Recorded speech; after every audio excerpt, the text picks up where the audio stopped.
Hi, welcome to iDream. మాషి sir నమస్తే. నమస్తే రాజా సార్, అతిలోక సుందర శ్రీదేవి అంటే ఎంతమంది హీరోయిన్స్ వచ్చినా సరే సినిమా అనే ఒక ప్రపంచంలో ఆమెకుండే ఒక గౌరవం, ఆమెకుండే ఒక క్రేజ్, ఆమె వేసిన ఒక ముద్ర అది మిగతా ఎవ్వరికీ సాధ్యం కాదు. అందానికి అందం, డ్యాన్స్, యాక్టింగ్, ఒక పరిపూర్ణమైన నటి. సో ఈరోజు శ్రీదేవి గారి జయంతి, మీ అనుభవాలు షేర్ చేయండి సార్. శ్రీదేవి గారి గురించి. శ్రీదేవి గారు చనిపోయారంటేనే అది కొంచెం బాధగా ఉంటుంది. ఎందుకంటే మా జనరేషన్కి ఆమె ఒక ఆరాధ్య దేవత. ఆమెని చిన్నప్పటి నుంచి చూసిన జనరేషన్ మాది. చిన్నప్పటి నుంచి అంటే ఆమె చిన్నప్పుడు మా చిన్నప్పుడు రెండు ఒకటి. ఆమె 1963లో పుట్టారు, మేము 1963లోనే పుట్టాము. శ్రీదేవి గారిని బాలభారతము వీటన్నిటిలో కొన్ని సినిమాలు యాక్ట్ చేశారు, కానీ చిన్నప్పుడు బాలనటిగా అప్పటికి అంత జనానికి అంత ఇది లేదు. అప్పుడు బేబీ రాణి అని ఒక అమ్మాయి ఉండేది. ఆ అమ్మాయి బాలనటిగా చాలా ఫేమస్. బడిపంతులు సినిమాలో శ్రీదేవికి ఒక పాట ఉంటుంది, బూచాడమ్మ బూచాడు బుల్లిపెట్టెలో ఉంటాడని ఒక పాట ఉంది. ఆ పాటతో ఆ అమ్మాయి కొంచెం అందరి ఫోకస్ పడింది. అమ్మాయి ఎవరు భలే చేస్తుంది, భలే చేస్తుంది. అంటే శ్రీదేవి గారికి అంతకు మునుపు సినిమాలు 67 నుంచి చేస్తున్నారు. ఆమె 4 years బేబీగా ఉన్నప్పటి నుంచి సినిమాలు చేశారు. ఆమె బడిపంతులు సినిమాతో ఆమె కొంత గుర్తింపు వచ్చింది. గుర్తింపు వచ్చిన తర్వాత చిన్న చిన్న ఏదో సినిమాలు చేశారు, కానీ ఈమె ఎవరు అని మొత్తం అందరూ చూడడం ఎప్పుడంటే జూలీ సినిమాలో 1975, 12 ఏళ్ళ వయసు అప్పుడు అమ్మాయికి. లక్ష్మి గారు చాలా మెయిన్ రోల్, హిందీలో వచ్చింది అది. ఆమెకి సిస్టర్గా ఉంటారు. ఈ అమ్మాయి ఎవరు అంటే అప్పుడప్పుడే కొంత చిన్న బాలనటి నుంచి యుక్త వయసులోకి వస్తున్న శ్రీదేవి అనమాట. ఆ తరువాత ఆమెని దాసరి నారాయణరావు గారు మా బంగారక్క అనే సినిమాలో హీరోయిన్గా ఇంట్రడ్యూస్ చేశారు. ఓకే, అది ఏమిటంటే అది ఆడలే. దాంట్లో ఏమిటి, ఆ రోజుల్లోనే దాసరి గారు డిఫరెంట్ సబ్జెక్టులు డీల్ చేసేవాడు. ఫ్రిజిడిటీ తరహా కథ అది. ఆ కథ మీద పెద్ద గొడవ కూడా అయింది. మా బంగారక్క, అందమే ఆనందం అని ఒక సినిమా వచ్చింది, సంగీతం శ్రీనివాసరావు గారి డైరెక్షన్. ఈ రెండు కథలు ఒకటే అనేది అప్పట్లో గొడవైంది. అందమే ఆనందంలో కూడా అమ్మాయికి అదే సమస్య ఉంటుంది, భర్తతో కలిసిమెలిసి ఉండలేని సమస్య ఉంటుంది. ఈ అమ్మాయి మా బంగారక్కలో కూడా చిన్న పిల్ల, అంటే ఇంకా అర్థం చేసుకోలేని వయసులో ఉన్న ఒక అమ్మాయి. అంటే ఆ కథ తర్వాత అప్పటికి శ్రీదేవి శ్రీదేవి అని అనుకున్నారు. 16 ఏళ్ల వయసుతో మొత్తం అన్నీ మారిపోయినాయి. బ్లాస్ట్. అది ఏమిటది, మోహన్ బాబు, అది భారతీ రాజా గారు శ్రీదేవి గారి అదృష్టాన్ని, నుదుటి రేఖను మార్చేశారు. భారతీ రాజా గారు తీసిన 16 ఏళ్ల వయసు, అక్కడ 16 5 నెలలు ఏదో తమిళ్లో కమల్ హాసన్, రజనీకాంత్ చేశారు. ఇక్కడ మోహన్ బాబు, చంద్రమోహన్ చేసిన క్యారెక్టర్లని అక్కడ కమల్ హాసన్, రజనీకాంత్ చేశారు. Super duper. అది నీలం టాకీస్లో వచ్చింది అనంతపురంలో. ఫస్ట్లో ఎవరు పట్టించుకోలేదాన్ని. మోహన్ బాబు అప్పుడప్పుడే వస్తున్నాడు. ఈ అమ్మాయి శ్రీదేవి పేరు లేదు, మా బంగారక్కని ఎవరు చూసిన వాళ్ళు లేరు. అదేం ఆడలే, ఏందోలే అనుకున్నారు. రాఘవేంద్రరావు గారు డైరెక్షన్ అంటే కొంచెం రాఘవేంద్రరావు గారు అప్పటికి ఇంకా అడవిరాముడు అంత మునుపు వచ్చింది, 77లో వచ్చింది అడవిరాముడు. అడవిరాముడు తర్వాత కాబట్టి కొంత ఆలోచించారు, ఆయన పేరు చూసిపోదామని. శ్రీదేవి గారి performance, Sridevi glamour, Sridevi beauty ఇవన్నీ చూసి ఇంకా ఫిదా. అప్పటిదాకా ఆ సినిమాని హిట్ చేసేసారు. పల్లెటూరు సినిమా అది. పల్లెటూరు అమ్మాయి, 16 ఏళ్ల వయసు, ఇమ్మెచ్యూరిటీ, వాడిని ఎవరినో ప్రేమిస్తుంది, వాడు మోసం చేసే ప్రయత్నం చేస్తే చంద్రమోహన్ అవిటివాడు. ఇతన్ని ముందు నుంచి అమ్మాయి తిరస్కరిస్తూ ఉంటుంది. ఎవరినైతే తిరస్కరిస్తూ ఉంటుందో అతన్నే పెళ్లి చేసుకుంటుంది. అసలు ఆ ఫస్ట్ సీనే ఆ శ్రీదేవి రైల్వే పట్టాల మీద వెయిటింగ్ సీను. అప్పుడు భారతీ రాజా టేకింగ్ అద్భుతం. నాన్ లీనియర్లో కథ చెప్పడంలో భారతీ రాజా గారికి మించిన వాళ్ళు లేరు. తర్వాత ఎర్ర గులాబీలతో శ్రీదేవి అంటే ఇంక వేరే సెటిల్. శ్రీదేవి కోసమే సినిమాకు పోవడం అనమాట. ఈ తర్వాత వచ్చి నేను వేటగాడు, ప్రేమాభిషేకము, సర్దార్ పాపరాయుడు ఇవన్నీ కూడా ఫస్ట్ మార్నింగ్ షోనే చూశాను. పురాణి కదా, శాంతి టాకీస్లో వచ్చాయి. ఎన్టీఆర్ గారి కోసం ఎంతమంది అభిమానులు వచ్చారో వేటగాడికి, శ్రీదేవి కోసం అంతమంది వచ్చారు. శ్రీదేవి కనిపిస్తే ఎన్టీఆర్ గారు కనిపించినప్పుడు ఎలాగైతే కేకలు, ఈలలు, అంటే ఫస్ట్ హీరో ఎంట్రీ ఉంటుంది కదా అంత ఉంటుందో, శ్రీదేవి కనిపించినప్పుడు కూడా అంతే ఉండింది. అంటే హీరోతో సమానమైన ఇదనమాట. అదేమంటారు, అభిమానం. హీరోతో సమానమైన పుల్లింగ్ ఆఫ్ ఆడియన్స్. సార్ ఇక్కడ ఉంటే చాలు. ఇక్కడ ఒక చిన్న డౌట్ సార్, మీరు అదే వయసులో ముందు జయసుధ జయప్రద గారి ఒక ఆ స్టార్డము, రామారావు గారు ఏఎన్ఆర్ గారితో వాళ్ళు సినిమాలు తీసిన విధానము, వాళ్ళ స్టార్డమ్ కూడా చూసుంటారు. వాళ్ళ ఇద్దరికి కూడా దక్కని ఆ స్టార్డమ్ శ్రీదేవి గారికి ఇంకో స్టెప్పు ఎక్కువలో తగ్గడానికి కారణం ఏంటి? కారణం ఏమిటంటే ఈమె డ్యాన్సులు సార్, ఈమె గ్లామరు. జయప్రద గారికి కూడా అంతే స్టార్డమ్ దక్కింది. అంత మునుపు మేము చూసిన వాళ్ళు ఎవరంటే వాణిశ్రీ గారు. సార్ వాణిశ్రీ గారు ఏమిటంటే తెలుగు దాటి పోలేకపోయారు. ఆమె ఎరీనా అంతా తెలుగే. వాణిశ్రీ గారు దసరా బుల్లోడు, ప్రేమ్ నగరు, బంగారు బాబు ఇవన్నీ సూపర్ డూపర్ హిట్లు అవి. వాణిశ్రీ గారి తర్వాత జయసుధ గారు వచ్చారు. జయసుధ గారు ఏమంటే అద్భుతమైన నటి ఆమె.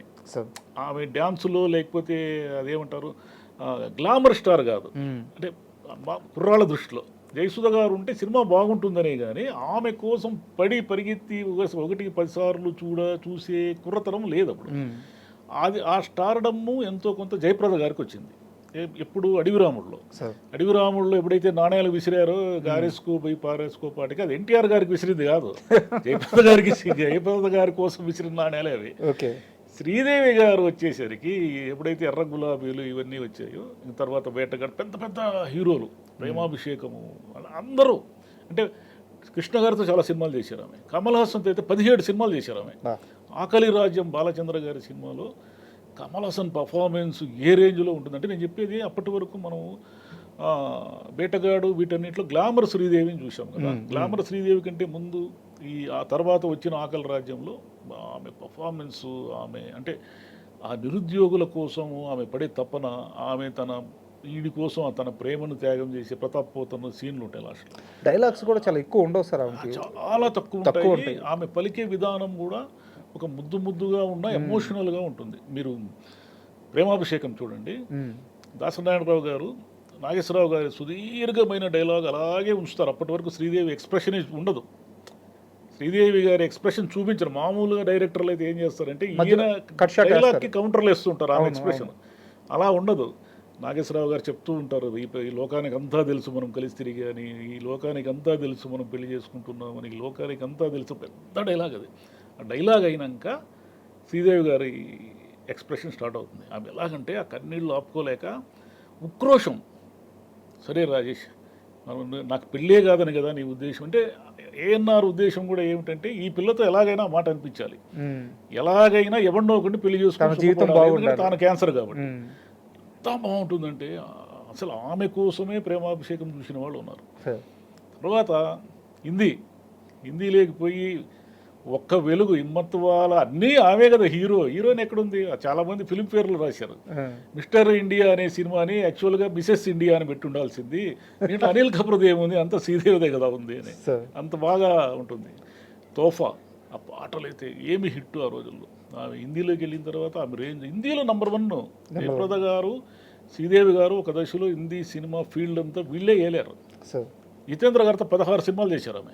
జితేంద్ర కామెడీ మన తెలుగులో వచ్చిన ప్రతిదీ ఊరికి మునగాడే హిమ్మత్వాల. సార్ ఇది ఎలా సాధ్యమైంది? ఎందుకంటే ఈ రోజుల్లో కూడా తెలుగు నుంచి అక్కడికి వెళ్ళి సెటిల్ అవ్వడం చాలా కష్టంగా ఉంది. మిగతా ఎవరికి కూడా ఆ ఫీట్ సాధ్యం కాలేదు. ఒక్క శ్రీదేవి విషయంలోనే ఎందుకు అది సాధ్యమైంది అంటే ఆమె ఆ హిమ్మత్వాల ఎంట్రీని అంతకుముందు చేశారు. చాలా మందికి తెలియని విషయం ఏంటంటే 16 ఏళ్ల వయసుని సోల్వా సావన్ చేశారు. సోల్వా సావన్ చేసినప్పుడు ఆమెను ఎవరు పట్టించుకోలేదు. అసలు ఆ సినిమా ఆడినట్టు కూడా ఎవరికి గుర్తులేదు. ఆ సినిమా వచ్చిన 4 ఏళ్ల గ్యాప్ తర్వాత హిమ్మత్వాల వస్తే బ్రహ్మరథం పట్టారు. కాబట్టి ఒక ఫెయిల్యూర్గా తీసుకోకుండా మళ్ళీ సక్సెస్గా తీసుకోవడం అనేది కూడా శ్రీదేవి గారికి సాధ్యమైంది. మా బంగారక్తో ఆమె ఏమి డీలా పడిపోలేదు. మా బంగారక్క అనేది అడ్రస్ లేకుండా పోయిన సినిమా అయినా కానీ అటు తమిళ్ ఇటు తెలుగులో #1గా ఎదగడానికి ఆమె చేసిన ప్రయాణం ఉంది, అద్భుతమైన ప్రయాణం. ఇక్కడ తొలి సినిమా అలాగే ఉంది, హిందీలోనూ తొలి సినిమా అలాగే ఉంది, తన కంబ్యాక్ కూడా అంతే స్ట్రాంగ్గా ఉంది. అలా తమిళ్లో ఆమె చేయని డైరెక్టర్ ఎవరున్నారు చెప్పండి, తెలుగులో ఆమె చేయని డైరెక్టర్ ఎవరున్నారు చెప్పండి, హిందీలో ఆమె చేయని డైరెక్టర్ ఎవరున్నారు చెప్పండి. దీనికి అంత కారణం ఏమిటంటే, దీనికి అసలు కారణం ఏమిటంటే తల్లి రాజేశ్వరి గారు ఆమెకు మంచి బాగుంటారు, చాలా బాగుంటారు. ఆమె మీరు శాంతి నివాసం అనే సినిమాలో చేశారు. ఆమె తెలుగు సినిమాల్లో అక్కడక్కడ 3-4 సినిమాలు చేశారు అంతే. ఆమె తిరుపతి బేస్, వీళ్ళ బేస్ వచ్చి తిరుపతి బేస్ ఉన్నప్పుడు ఆమె ఈ సినిమా వేషాల కోసం మంచి హీరోయిన్ కావాలని చెన్నై మెడ్రాస్ వెళ్ళారు. మెడ్రాస్ వెళ్ళిన తర్వాత ఆమెకు అవకాశాలు రాలేదు. రాకపోతే ఒక లాయర్ని పెళ్లి చేసుకున్నారు, అయ్యప్పన్ అని, శివకాశికి సంబంధించిన ఆయన. ఆ లాయర్ని పెళ్లి చేసుకుని ఆమె తను ఏమైతే కోల్పోయిందో, తాను ఏమైతే పోగొట్టుకుందో దాన్ని కూతుర్ని అలా ఏమంటారు నటనని అలా రంగరించి పెంచింది. ఆమె అన్నము పాలు పెట్టలే ఆమెకి, నటననే పెంచి పోషించింది కూతుర్ని. కూతురుని ఒక ఆయుధంలాగా వదిలింది. వీళ్ళు మీరు ఛాలెంజ్, నా కూతురుతో ఎవరైనా పోటీ పడతారు. ఆ కూతురును కూడా ఆమె అట్లనే కంటికి రెప్పలా కాపాడుకుంది. వాళ్ళ భర్త తర్వాత రోజుల్లో శ్రీదేవి స్టార్డమ్ వచ్చిన రోజుల్లో ఆయన ఎమ్మెల్యేగా పోటీ చేశారు. ఎమ్మెల్యేగా పోటీ చేస్తే శ్రీదేవి వెళ్ళి క్యాన్వాస్ చేశారు. శ్రీదేవి అంతటి నటి క్యాన్వాస్ చేసినా కూడా ఆయన ఓడిపోయాడు. ఓకే, వాళ్ళ నాన్నని గెలిపించుకోలేకపోయింది ఆమె. తల్లి ఆమెను చాలా కంటికి రెప్పలా కాపాడుకుంటూ ఉండేది. అన్ఫార్చునేట్లీ ఏమైందంటే ఆమెకి న్యూయార్క్లో ఆపరేషన్ చేయించారు. బ్రెయిన్లో ఏదో కణితిలాగా వస్తే ఇక్కడ డాక్టర్లు ఏదో తప్పులు చేస్తారేమో, బ్రెయిన్ కదా, బ్రెయిన్ ఆపరేషన్ కదా, అందుకని న్యూయార్క్లో చాలా ప్రెస్టీజియస్ హాస్పిటల్లో ఆమెకి ఆపరేషన్ చేస్తే శ్రీదేవి అమ్మగారు ఇక్కడ కూడా పొరపాటు చేశారు. ఓకే, ఆమె దురదృష్టం చూడండి. మామూలు మన అమెరికా అంటే చాలా పరిజ్ఞానము అనుకుంటాం కదా, న్యూయార్క్ లాంటి ప్రెస్టీజియస్ హాస్పిటల్లో రాజేశ్వరి గారి ఆపరేషన్ ఫెయిల్ అయింది. అతను బ్రెయిన్కి ఒకవైపు చేయబోయి ఇంకోవైపు చేశాడు. దాంతో ఆమెకు మాట పడిపోయింది, విజన్ పోయింది, జ్ఞాపక శక్తి పోయింది. శ్రీదేవి గారు ఈ డిప్రెషన్ని చాలా గట్టిగా తట్టుకున్నారు. ఈ కేసు అమెరికన్ మెడికల్ హిస్టరీలోనే అత్యంత ఫేమస్ కేసు ఇది. ఈ న్యూయార్క్లో ఆమె ఆపరేషన్ ఫెయిల్ అయిన కేసు ఇది కోర్టుకు వెళ్ళింది. కోర్టుకు వెళ్తే బిల్ క్లింటన్ అప్పటి అమెరికా అధ్యక్షుడు దీంట్లో జోక్యం చేసుకున్నాడు. బిల్ క్లింటన్ అంటే అమెరికా అధ్యక్షుడు జోక్యం చేసుకున్న మెడికల్ హిస్టరీ కేసు ఇది. భారీగా కాంపెన్సేషన్ వచ్చింది ఆమెకి, శ్రీదేవి గారికి. ఆ తర్వాత చనిపోయారు. ఆమె ఆపరేషన్ జరిగిన మనసులోనే పోయారు రాజేశ్వరి గారు. రాజేశ్వరి గారు తాను బతికి ఉండగా తన కూతురు భారతదేశాన్నంతా ఒక యువరాణిలాగా ఏలడం చూశారు. ఆమె అదృష్టం ఏమిటంటే చూశారు. ఆమె ఎప్పుడు 96లో పోయారు. 96 నాటికి శ్రీదేవి గారు ఒక రేంజ్ కదా. మన తెలుగులో కూడా క్షణక్షణం కానీ చిరంజీవి గారితో అతిలోక సుందరి ఆమె. నేను ఫస్ట్ డే ప్రతాప్ టాకీస్ తిరుపతిలో చూశాను. విపరీతంగా బ్లాక్ అమ్ముతున్నారు. ఒక్క టికెట్ కూడా కౌంటర్లో ఇచ్చేవాళ్ళు లేడు. జగదేక వీరుడు అతిలోక సుందరికి చిరంజీవి గారు స్టార్డమ్ అదే రేంజ్లో ఉంది, ఈమె అదే రేంజ్లో ఉంది. విపరీతమైన రేట్లు, ఇష్టం వచ్చింది చెప్తున్నాడు వాడు. ఆ రోజుల్లో 40 రూపాయలు 50 రూపాయలు అంటే చాలా ఎక్కువ. అంతే కదా, మీకు ఫుల్ టికెటే 3 రూపాయలు 4 రూపాయలు 5 రూపాయలు ఉన్న రోజులు. అంటే ఈమె స్టార్డమ్ అది. క్షణక్షణము కూడా అలాగే వెంకటేష్ గారితో చేసింది. అది కూడా ఆ సినిమాలో కూడా ఆమె ఆ హీరోతో సమానంగా ఉంటారు. మీరు తర్వాత నాగార్జున గారితో చేసిన ఆఖరి పోరాటము, ఇంకోటి గోవిందాలో ఈమె బాగుంటుంది. ఆ సినిమా బాగుంటుంది. అయితే ఎలాగో టాపిక్ వచ్చింది కాబట్టి అడుగుతున్నాను. చిరంజీవి గారితో, నాగార్జున గారితో, వెంకటేష్ గారితో ముగ్గురితో సినిమా చేశారు శ్రీదేవి గారు. బాలకృష్ణ గారితో మాత్రం ఒక్క సినిమా కూడా లేదు. అది ఎందుకు వాళ్ళు కుదరలేదు, ఎందుకు కాంబినేషన్ కారణం వల్ల అంటే ఇక్కడ నాన్నగారితో చేశారు కదా, తండ్రితోనే ఆమె చేశారు కదా, అది ఏదన్నా సెంటిమెంట్ ఏమైనా అడ్డుపడిందేమో తెలియదు. కానీ ఎన్టీఆర్ గారు మాత్రము వేషాన్ని వేషంగానే స్వీకరించేవాళ్ళు. ఆయనకి అలాంటి ఇప్పుడు యాక్చువల్గా ఆయన మనవరాలుగా చేసింది కదా, బడిపంతుల్లో మనవరాలు కదా శ్రీదేవి. నా మనవరాలుగా చేసిన అమ్మాయితో నేను డ్యాన్సులు చేయడం ఏంటి అని అనుకోలే ఆయన. ఇది మన ప్రొఫెషన్, ఇది నేను హీరో, ఆమె హీరోయిన్ అంతే. నాగేశ్వరరావు గారు కూడా అంతే. ఆయనకు కూడా చిన్నప్పుడు చేశారు కదా ఈమె. ఏం లేదు, కృష్ణ గారితో ఎన్ని సినిమాలు ఉన్నాయో. కృష్ణ గారే ఆయన తెలుగులో హిట్టైన సినిమాలన్నింటినీ హిందీలో తీసి ఈమెను ఒక రేంజ్గా చేర్చిన వాళ్ళలో కృష్ణ గారు ముఖ్యులు. శ్రీమత్వాలు ఆయనదే కదా, ఊరికి మనగాడే కదా.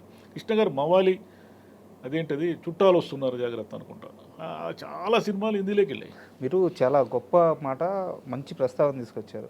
శ్రీదేవి గారి కెరీర్ గురించి మాట్లాడేటప్పుడు అందరూ చాలామంది సీనియర్ ఎన్టీఆర్ గారితో ఉన్న సూపర్ హిట్స్ గురించి, లేదా చిరంజీవి గారి జగదేక వీరుడు అతిలోక సుందరి ఈ ప్రస్తావిస్తారు. కానీ నిజానికి కృష్ణ గారి పాత్ర చాలా ఎక్కువ.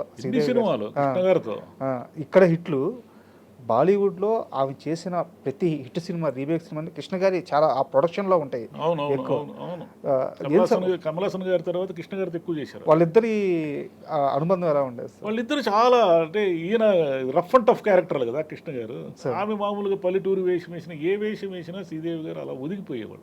పల్లెటూరు వేషం చూడండి, టౌన్లో చూడండి, లేదా ఇంకేదైనా దేవతలో ఒక త్యాగం చేసే క్యారెక్టర్లో శోభన్ బాబు గారు పెద్ద హిట్ దేవత, చాలా పెద్ద హిట్. అది ముక్కోణ ప్రేమ కథల్లో అతిపెద్ద హిట్లో దేవత ఒకటి.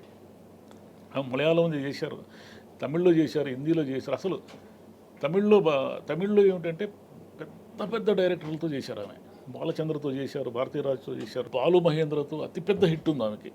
హిందీలో సద్మా, తెలుగులో వసంత కోకిల ఆమె తీసిన సినిమా. అందరూ లెజెండరీ డైరెక్టర్స్ వసంత కోకిల్లో అసలు టాప్ కదా ఆమె యాక్టింగ్. సార్ పద్మశ్రీ అవార్డు వచ్చింది ఆమెకి, 2013లో వచ్చింది. సార్ అయితే మీరు ఇందాక శ్రీదేవి గారి మదర్ విషయంలో ఆ కేసు గురించి మాట్లాడారు. అలా ఆపరేషన్ తప్పుగా జరిగిందని చెప్పేసి. తర్వాత కాలంలో జీన్స్ అనే ఒక సినిమా వచ్చింది సార్. అవును, లక్ష్మి గారికి జరుగుతుంది. అక్కడ కూడా అమెరికాలో ఆపరేషన్ లెఫ్ట్ రైట్ తడబాటు వల్ల తప్పు అవుతుంది. అవును, అది వాడుకున్నారు వాళ్ళు. నిజమేనా? అదే వాడుకున్నారు, అదే వాడుకున్నట్టున్నారు. ఇంకా అంతే. మనకు తెలిసిన కేసు శ్రీదేవి గారి మదర్ కేసు ఒకటే. ఓకే, ఎక్కడైనా తప్పులు జరిగాం మనకు తెలియదు. ఈ కేసు అమెరికన్ న్యూస్ పేపర్స్లో హెడ్లైన్స్లో వచ్చింది.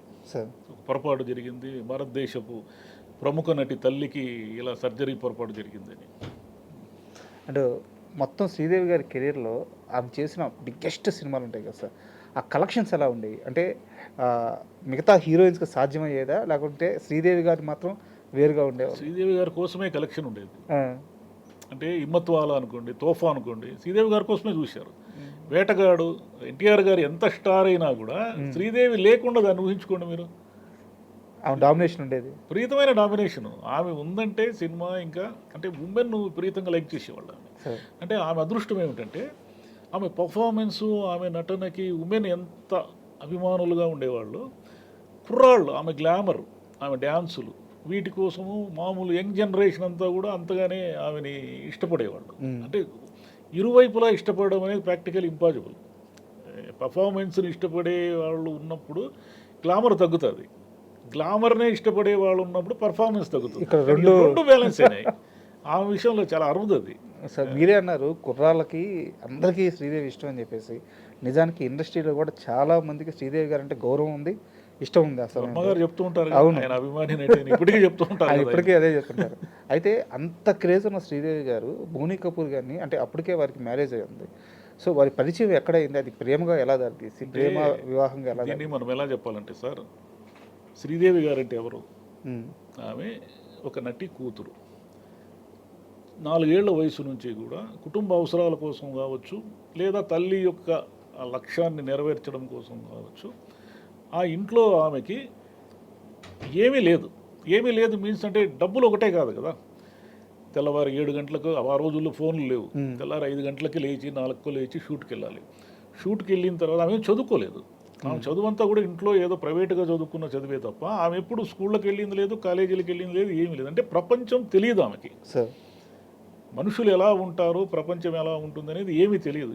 తల్లి చాటుగా పెరిగి సినిమాల్లో యాక్ట్ చేస్తూ ఆమె క్యారెక్టర్ని మరి ప్రపంచమే చూడకుండా ఎలా అర్థం చేసుకునేదో, ఆ మనుషుల్ని ఎలా అర్థం చేసుకునేదో, ఆ ఎక్స్ప్రెషన్స్ ఎలా ఇచ్చేదో మనకి ఇప్పటికే ఆశ్చర్యమే. ఎందుకంటే ఆమెకి ఎక్కడుంది ప్రపంచం చెప్పండి? ప్రపంచం అంటే ఏమిటి? మనం ఏదో స్కూల్లో చదువుకోవాలి, కాలేజీలో చదువుకోవాలి, నలుగురు మనుషులు, ఎప్పుడూ షూటే కదా. తెల్లవారు లేస్తే షూట్, సినిమా తప్ప ఏమీ తెలియదు ఆమెకి. ఇలా ఉన్నప్పుడు, ఈ సంఘర్షణ ఉన్నప్పుడు, చాలా ఇష్టమైన తల్లి అంటే ఈమె కోసం అమెరికాకి వెళ్ళి, ఈమె మేకప్ సామాగ్రి అంతా ఆమె అమెరికా వెళ్ళి తెచ్చేది. అమ్మగారు ఈమెకి మేకప్ సామాగ్రి ఇక్కడ ఇండియాలో కొనేవాళ్ళు కాదు. అమెరికాకి వెళ్ళి ఆమె రెగ్యులర్గా 3 నెలలకో 6 నెలలకో ఒకసారి అమెరికాకి వెళ్ళి ఈమె మేకప్ సామాగ్రితో పాటు ఈమెకు కావాల్సిన డ్రెస్సులు మొత్తం, ఈమెకి ఏమి కావాలి అనేది తల్లి తప్ప ఇంకా ఎవరు చూసుకోలేదు. మేనేజర్లు అందరూ ఉండొచ్చు, కానీ తల్లి చెల్లి ఉండేది ఆమెకి. శ్రీలతనే మా పేరు. ఈ లెక్క శ్రీదేవి గారి షాపింగ్ అంతా అమెరికా నుంచే. అంతే. ఆమెకి అంత కేర్ఫుల్గా చూసుకుంటున్న ఆమెకి హఠాత్తుగా జబ్బు చేసి తలలో ఒక కణితి ఉంది, ఈమెకు వెంటనే సర్జరీ చేయకపోతే బతకరన్నప్పుడు విపరీతమైన డిప్రెషన్కి గురైంది ఆమె. మనకు తెర మీద కనబడకపోవచ్చు, మనం దుఃఖము బాధ అంతా కూడా తెర మీద మా గంతులు వేయడము, లేదా ఆనందము, లేదా గ్లామర్గా మార్చుకోవచ్చు, కానీ లోపల ఉంటుంది కదా. అంతే కదా. ఈ సంఘర్షణలో ఏం జరిగిందంటే బోనీ కపూర్ గారు ఆమెకి చాలా ఆత్మీయంగా నిలబడ్డారు. వాళ్ళ పెళ్లి జరగడానికి మూల కారణం అది. వాళ్ళ చెల్లి కోర్టుకు పోయి ఈ గొడవల కోర్టు కేసులన్నీ వేశారు కదా, మా అక్కని మోసం చేశారు, లోపరుచుకున్నారు, ఇదంతా ఏదో వేశారు కేసులు.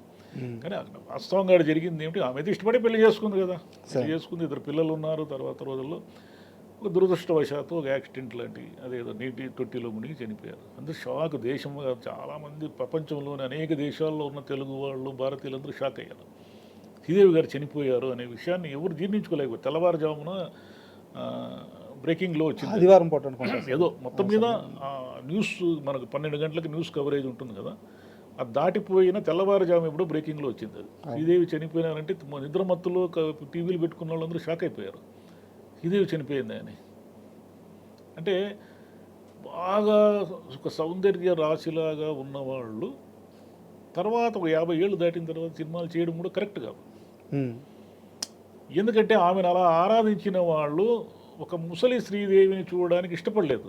ఇంగ్లీష్లో ఆమె ఎంత అద్భుతంగా యాక్ట్ చేసినా, మామూలు ఎంత అద్భుతంగా యాక్ట్ చేసినా, మా జనరేషన్ ఎవరు ఈ శ్రీదేవి వద్దు, మాకు ఇది ఈమె కాదు మా శ్రీదేవి అంటే మాకు వేటగాడు లేదా హిమ్మత్వాలా శ్రీదేవి, కానీ ఈ జనరేషన్ కాదు.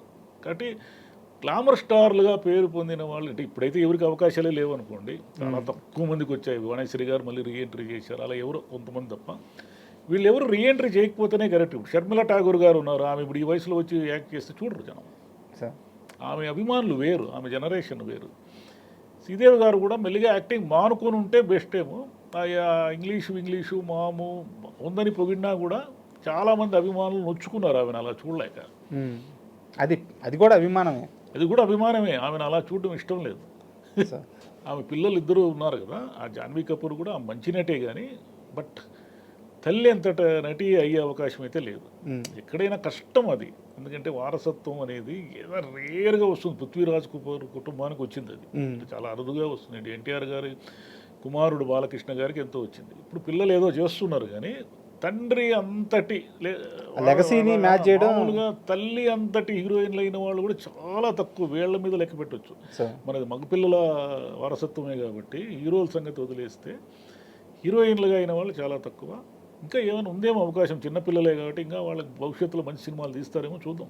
సార్ అయితే క్లోజ్ చేసే ముందు సార్, శ్రీదేవి గారి సినిమాలు మీరు ఏదైనా ఒక సినిమా థియేటర్లో పర్టికులర్గా చూసిన ఆ టైంలో మీ ఎక్స్పీరియన్స్ ఏదన్నా, మీ రియల్ టైం ఎక్స్పీరియన్స్ ఒకటి షేర్ చేయండి. నాకు ఆకలి రాజ్యం భలే ఇష్టం సార్. నిజానికి ఆమె గ్లామరస్ చాలా చేసింది కదా, వేటగాడు, సర్దార్ బాబు, చాలా సినిమాలు, 16 ఏళ్ళ వయసు, ఇవన్నీ గ్లామర్ రోల్సే. కానీ ఆకలి రాజ్యంలో మాత్రము ఎంత అద్భుతమైన నటన. 2 వసంత కోకిల్లో జ్ఞాపక శక్తి పోయిన ఒక చిన్న అమ్మాయిలాగా యాక్ట్ చేయడం అనేది అది ఇంకెవరికి సాధ్యం కాదు. ఆ నటన ఇంకెవరికి సాధ్యం కాదు. ఆ క్లైమాక్స్ సీన్లో కానీ అంత బాగా చూసుకున్న కమల్ హాసన్ ఆమె గుర్తుపట్టకుండా వెళ్ళిపోయే సీన్ అలా అక్కడ కూడా బాగా చేసింది. ఆ 2 సినిమాలు శ్రీదేవి గారి కెరీర్లో నాకు బాగా నచ్చిన సినిమాలు. గ్లామర్ రోల్స్ అనేవి వదిలేండి, ఇంకా మీ ఆ ఇతలోక సుందరి అయితే ఇంకా ఆమె లేకుండా మీరు ఎవరిని ఊహించుకోలేరు. జగదేక వీరుడు చిరంజీవే, అతిలోక సుందరి శ్రీదేవి. సూపర్, అద్భుతంగా చెప్పారు sir. Thank you very much. Thank you.